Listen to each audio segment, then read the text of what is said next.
যেখানে এখান থেকে বসে আমেরিকান সুপ্রিম কোর্টের প্রেমিসেস আমরা দেখতে পাই, সেই জায়গায় আমরা এখন আদালতে ঢুকতে দিতে চাই না, ছবি নিতে দিতে চাই না। আমি মনে করি এগুলো এখনও সেকেলে ধারণা, আধুনিক ধারণা নয়। ভারতের মতো, পাকিস্তানের মতো, ইংল্যান্ড, আমেরিকা সহ 21টা দেশের সিস্টেম আমরা দেখিয়েছি, যেখানে আমাদের চাইতেও আরও দুর্বল দেশেও এই ধরনের টেকনিক্যাল ব্যবস্থা চালু আছে।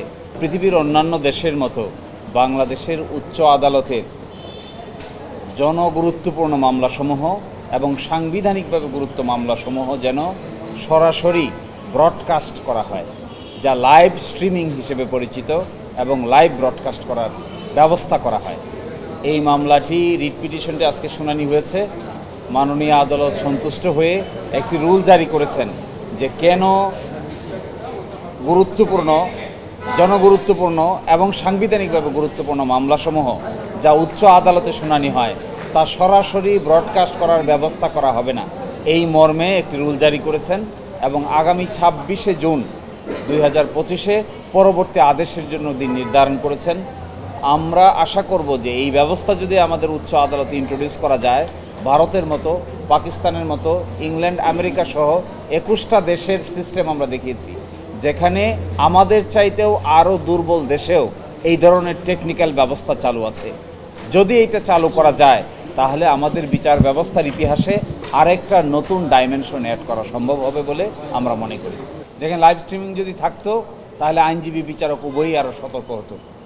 যদি আইনজীবী বিচারক জানতে পারতো যে তিনি কি কথা বলছেন, কি রেফারেন্স দিচ্ছেন, কি বক্তব্য উপস্থাপন করছেন, কিভাবে আর্গুমেন্ট করছেন, কিভাবে পেজ দেখাচ্ছেন, কিভাবে আদালতকে কনভিন্স করার চেষ্টা করছেন, তাহলে আমার মতে আইনজীবী এবং বিচারক সকলেই কথাবার্তা বলার ক্ষেত্রে অনেক সতর্কতা এবং শিক্ষা দীক্ষায় আরও অনেক বেশি সচেতনতা অর্জন করতেন, আর্গুমেন্টেটিভ হতেন এবং রেফারেন্স সঠিকভাবে ব্যবহার করতেন।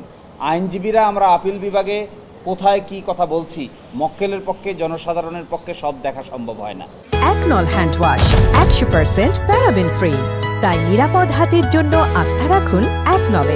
কিন্তু যদি দেখার সুযোগ হতো তাহলে আমরা অনেক সতর্ক হতে পারতাম। এটি সকলের জন্য প্রয়োজন। এই জন্য করাটা অসুবিধার কোনো কারণ নাই, করাটাই বরং সুবিধারই কারণ হবে বেশি। এই জন্য আমরা বলছি শুরুতে সব মামলা না, শুরুতে আমরা বলেছি জনগুরুত্বপূর্ণ মামলা আর সাংবিধানিকভাবে গুরুত্বপূর্ণ কেস। যেমন ধরেন আপনার ত্রয়োদশ সংশোধনীর কেয়ারটেকার মামলার রিভিউ শুনানির জন্য আসতেছে।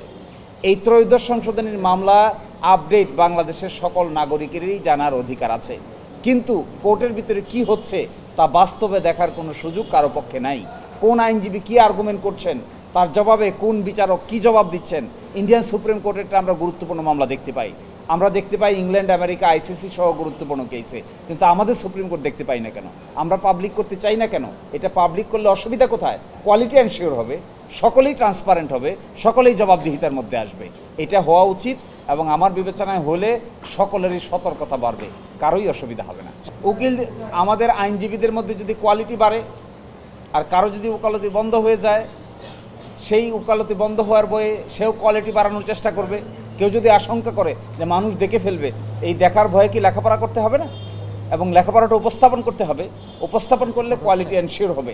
পিপল অ্যাডজুডিকেট করতে পারবে যে কোন আইনজীবী কি কথা বলেন আর তার রেসপন্সে কোন বিচারক কি কথা বলেন। এটা জবাবদিহিতার জন্য জরুরি। হিসেবে একটা ছোট্ট বিষয়, সেটা হচ্ছে এখন আমরা আদালতের মধ্যে কোনো ক্যামেরা ব্যবহার করি না, বা অনেক সময় কোর্ট কেউ মোবাইল বের করলেও কোর্ট সে ব্যাপারে খুব কঠোর। এইটা কি কোনো বিধির মধ্যে আছে নাকি এটা রেওয়াজ হয়ে গেছে? কোনো নির্দিষ্ট আইন বিধি আছে? কিসের ভিত্তিতে এটা এখন চালু আছে? যে এই ব্যাপারে সর্বশেষ হাইকোর্ট রুলস 2012 সেখানে অ্যাড করে সংশোধন করে বলে দেওয়া আছে যে আদালতের ভিতরেও ল্যাপটপ সহ ইলেকট্রনিক যন্ত্রপাতি ব্যবহার করা যাবে। আগে এটা ছিল না। কিন্তু আমি মনে করি আধুনিক এই যুগে কোনো কিছুকেই রেস্ট্রিকশন করা উচিত না। আমার আপনার কর্মকাণ্ড যদি ভালো হয় এটাও মানুষ জানা উচিত, আমার আপনার কর্মকাণ্ড যদি খারাপ হয় এইটাও মানুষ জানা উচিত। এখানে রেস্ট্রিকশনের কিছু নাই। এই জমানায় যেখানে এখান থেকে বসে আমেরিকান সুপ্রিম কোর্টের প্রেমিসেস আমরা দেখতে পাই, গুগল ব্যবহার করে আমরা ওই সমস্ত জায়গায় যেতে পারি, সেই জায়গায় আমরা এখন আদালতে ঢুকতে দিতে চাই না, ছবি নিতে দিতে চাই না। আমি মনে করি এগুলো এখনও সেকেলে ধারণা, আধুনিক ধারণা নয়। যে সমস্ত জায়গায় এগুলো হচ্ছে, যে সমস্ত জায়গায় এখানে আছে, সেই সমস্ত জায়গায় কি সিকিউরিটি প্রবলেম হচ্ছে? এবং যে সমস্ত জায়গায় এগুলো হচ্ছে সেই সমস্ত জায়গায় বরঞ্চ সিকিউরিটি আরও অনেক বেশি নিশ্চিত হচ্ছে। এবং এটা পরীক্ষামূলকভাবে চালু করা দরকার। আমরা এটা বলছি না যে এখন এই ম্যাজিস্ট্রেট আদালতে চালু করে দেন, জজ আদালতে চালু করে দেন। আমরা বলছি পাইলট প্রজেক্ট হিসেবে গাইডলাইন তৈরি করে সুপ্রিম কোর্টের গুরুত্বপূর্ণ মামলাগুলো, যেমন আপনারা দেখেছেন বিগত দিনে কয়েকদিন আগে শুনানি হয়েছে ওয়ারেন্ট টু প্রেসিডেন্টের case. Warrant to president case মানে হলো বাংলাদেশের নাগরিকদের রাষ্ট্রীয় মর্যাদা কার কি হবে তা নির্ধারণ করা হচ্ছে। বাংলাদেশের মানুষ জানতে পারছে কোর্টে কি আর্গুমেন্ট হচ্ছে? কেউ তো জানে না। তো জানলে অসুবিধা কোথায়? আর জানাতেই বা আমাদের অসুবিধা কোথায়? এটা হওয়া উচিত।